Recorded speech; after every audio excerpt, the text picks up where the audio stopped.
నమస్కారం. తీర్థయాత్ర కార్యక్రమానికి స్వాగతం. అంతర్వేది అంటేనే ఆధ్యాత్మిక అంతర్వేదిక. ఇది శ్రీకర శుభకర ప్రణవ స్వరూప వేదిక.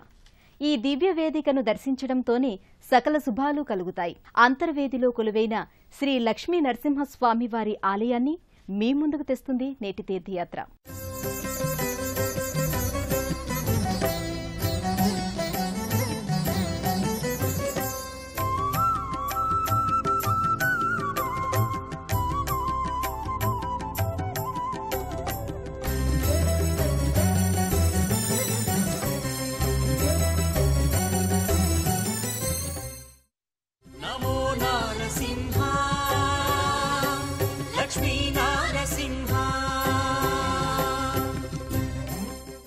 కలియుగ ప్రవేశానికి ముందే వశిష్ఠుడు అంతర్వేది వదిలి వెళ్లటంతో అర్చనాదులు లేక ఈ ఆలయం శిథిలమైందని చెబుతారు.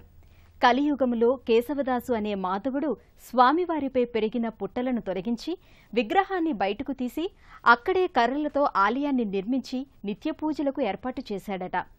కేశవదాసు అనంతరం చాలా కాలానికి ఆలయం శిథిలం కావటంతో రాజా బహదూర్ కాండ్రేగుల జోగి జగన్నాథరావు పంతులు ఆలయాన్ని పునర్నిర్మించారని చారిత్రక ఆధారాల ద్వారా తెలుస్తోంది.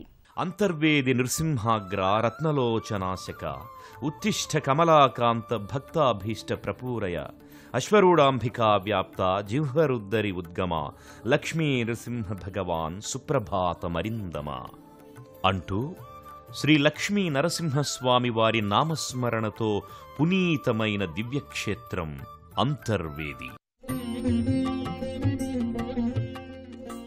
శ్రీ లక్ష్మీ నరసింహస్వామి వారి లీలా విశేషాలతో పునీతమైన ఈ క్షేత్రం పచ్చని ప్రకృతి అందాలకు, ప్రశాంత వాతావరణానికి వేదికగా విరాజిల్లుతోంది. వశిష్ఠ గోదావరి సముద్రంలో కలిసే చోట ఉన్న సముద్ర తీర గ్రామమే అంతర్వేది. ఈ దివ్యక్షేత్రం చారిత్రక పౌరాణిక ప్రాశస్త్యంతో ఖ్యాతిగాంచినది. ఈ క్షేత్రం సాగర సంగమ పరీవాహక ప్రాంతంలో ఉండి అద్భుతమైన ప్రకృతి అందాలను ప్రతిబింబిస్తుంది. వశిష్ఠ గోదావరి నది ఇక్కడ సముద్రంలో సంగమించే దృశ్యం భక్తుల హృదయాలలో ఓ మనోహరమైన అనుభూతిని ఆవిష్కరిస్తుంది. శ్రీ లక్ష్మీ నరసింహస్వామి వారి లీలా విశేషాలతో పునీతమైన ఈ అంతర్వేది దివ్యక్షేత్రం భక్తులకు ఆధ్యాత్మిక అంతర్వేదిక, శ్రీకర శుభకర ప్రణవ స్వరూప వేదిక.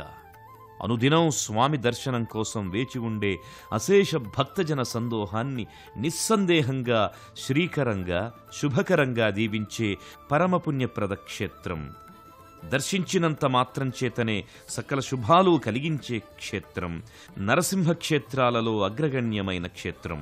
శ్రీ లక్ష్మీ నరసింహస్వామి వారు శిలారూపంలో పశ్చిమముఖంగా అవతరించిన అంతర్నిధి అంతర్వేది క్షేత్రం. అంతర్వేది నవనరసింహ క్షేత్రాలలో అగ్రగణ్యమైనదిగా విరాజిల్లుతోంది.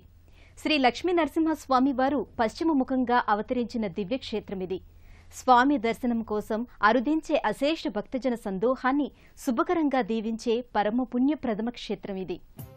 గర్భాలయ ప్రాంగణంలోకొచ్చిన భక్తులు అనంతరం లక్ష్మీ నరసింహస్వామి వారి దివ్యమంగళ శిలారూపాన్ని దర్శించుకొని శ్రీకూర్మానాయిక వరహే సపూచితౌగ్ర పంచామృతై ప్రతిదినం పరిశాంతరౌద్ర ఉత్తిష్ఠ పూజ్య పరిపూజ్య పవిత్రపాశ లక్ష్మీ నృసింహ భగవాన్ తవ సుప్రభాతం అంటూ స్మరిస్తూ భక్తితో చేతులు జోడిస్తారు. నరసింహ హరి నారసింహ నరసింహ నరసింహ జయ నారసింహ నరసింహ నరసింహ హరి నారసింహ నరసింహ నరసింహ జయ నారసింహ నమో నారసింహ లక్ష్మీ నారసింహ నమో నారసింహ లక్ష్మీ నారసింహ. ప్రధానాలయ ప్రాంగణంలోకి చేరుకున్న భక్తులకు ముందుగా రాజ్యలక్ష్మీ తాయార్ మందిరం దర్శనమిస్తుంది. కొంచెం ముందుకు వెళ్తే గరుడాలయం కనపడుతుంది. స్వామి చెంత తానెప్పుడూ ఉంటాను అన్న రీతిలో ఈ ఆలయంలో ఉన్న గరుత్మంతుని శిలారూపం భక్తులకు దివ్యమైన అనుభూతిని కలుగజేస్తుంది. ఆ తరువాత ఇంకొంచెం ముందుకు వెళ్లి వెంకటేశ్వర స్వామి వారిని దర్శించుకుని తరిస్తారు. అనంతరం భూదేవి తాయారును దర్శించుకుని పునీతులవుతారు.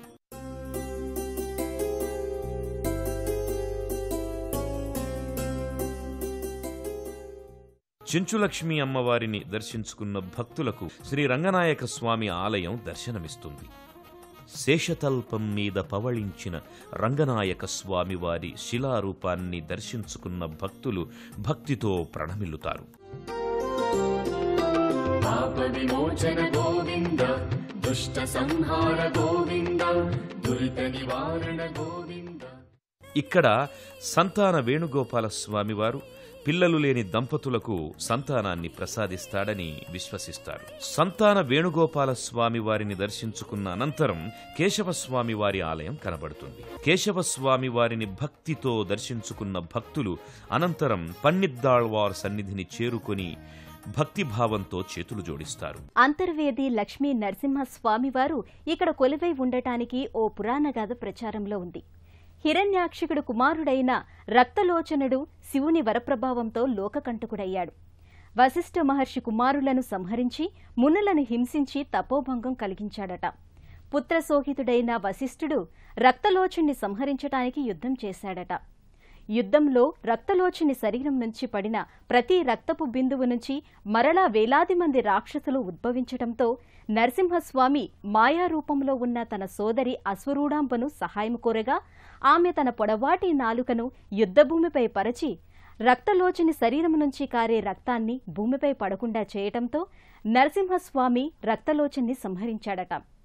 అనంతరం రక్తంతో నిండిన నాలుకను అశ్వరూఢాంబ విదల్చగా ఆ రక్తం వశిష్ఠ నది పాయలో పడి సముద్రంలో కలిసిందట. రక్తం పారిన పాయను రక్తకాలువ లేదా రక్తతుల్య నది అని పిలవడం జరుగుతోంది. వశిష్ఠుడు నరసింహస్వామిని అక్కడే ఉండమని కోరగా స్వామి సతీ సమేతముగా లక్ష్మీదేవితో కలిసి అంతర్వేదిలో వెలిశారని పురాణాల ద్వారా అవగతమవుతోంది. ఆయా దేవీ దేవతల్ని దర్శించుకున్న భక్తులు ప్రధానాలయ ప్రాంగణంలో ఆంజనేయ స్వామి వారి ఆలయానికి ఎదురుగా ఉన్న కోదండ రామాలయానికి చేరుకుంటారు. విశాలంగా ప్రశాంతంగా ఉన్న ఈ ఆలయంలో సాక్షాత్తు కోదండరాముల వారు లక్ష్మణ సీతా సమేతంగా కొలువై ఉన్నారు.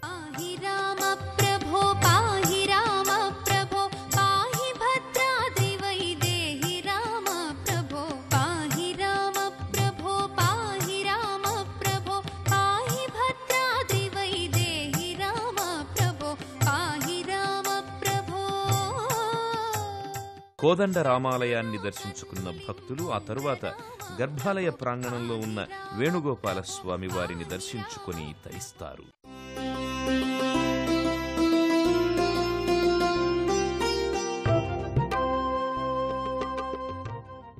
ఆలయ ప్రాంగణంలో ముందుగా భక్తులకు ఆంజనేయ స్వామి వారి ఆలయం దర్శనమిస్తుంది. ఆంజనేయ స్వామి వారి అవతారమూర్తులతో ఉన్న ఈ ఆలయంలో ఆంజనేయ స్వామివారు భక్తుల భయాలను తొలగించి స్వామివారి దర్శనం శుభకరంగా జరిగేటట్లు ఆశీర్వదిస్తారని భక్తులు విశ్వసిస్తారు. ఆంజనేయ స్వామివారిని భక్తి శ్రద్ధలతో దర్శించుకున్న భక్తులు అనంతరం ప్రధానాలయంలోకి చేరుకుంటారు. వివిధ దేవీదేవతల ఆలయాలతో మనోహరంగా ఉండి భక్తులలో భక్తి ప్రపత్తులను పెంచుతుంది ప్రధానాలయ ప్రాంగణం.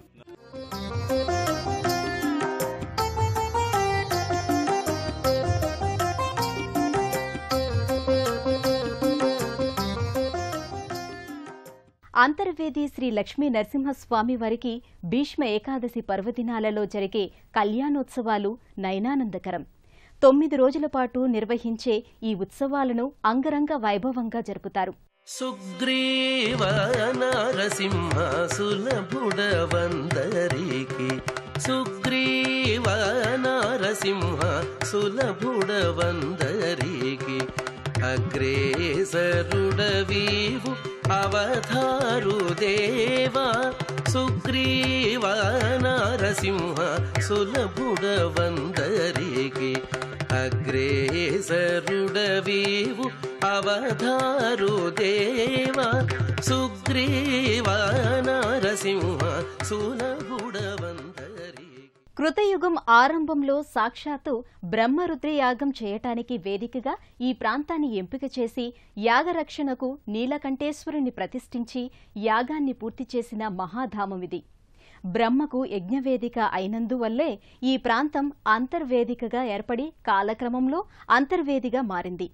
నీలకంఠేశ్వరుడు లక్ష్మీనరసింహుని క్షేత్రపాలకునిగా కొలువుతీరిన విశిష్ట క్షేత్రమిది. భక్తులు అనంతరం క్షేత్రపాలకుడు నీలకంఠేశ్వర స్వామి వారి ఆలయానికి బయలుదేరుతారు. ఆలయ ప్రాంగణంలో అలనాటి కాలానికి చెందిన నందీశ్వరుని విగ్రహం గర్భాలయంలో స్వామివారికి ఎదురుగా దర్శనమిస్తుంది. గర్భాలయంలో నీలకంఠేశ్వర స్వామివారి దివ్యమంగళ లింగరూపాన్ని దర్శించుకుని హరహర మహాదేవ శంభో శంకర ఓం నీలకంఠేశ్వర స్వామియే నమః అంటూ భక్తితో ప్రణమిల్లుతారు. అనంతరం ఇదే ఆలయంలో ఉన్న పార్వతీ అమ్మవారిని, సుబ్రహ్మణ్యేశ్వర స్వామిని,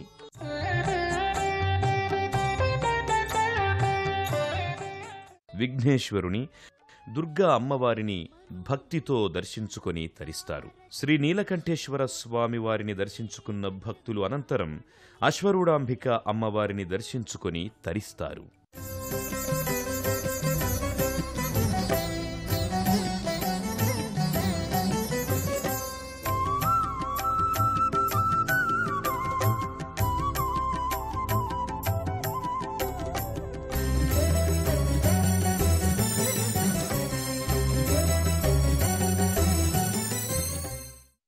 ప్రహ్లాదుని భక్తికి మెచ్చి కైవల్య సిద్ధిని ప్రసాదించిన కరుణామయుడు నరసింహస్వామి. ఆశ్రిత జన రక్షకుడిగా, లోక రక్షకుడిగా పూజలను అందుకుంటున్న అంతర్వేది శ్రీ లక్ష్మీ నరసింహస్వామి వారి కరుణా కటాక్ష వీక్షణాలు అందరి మీద ఉండాలని కోరుకుందాం.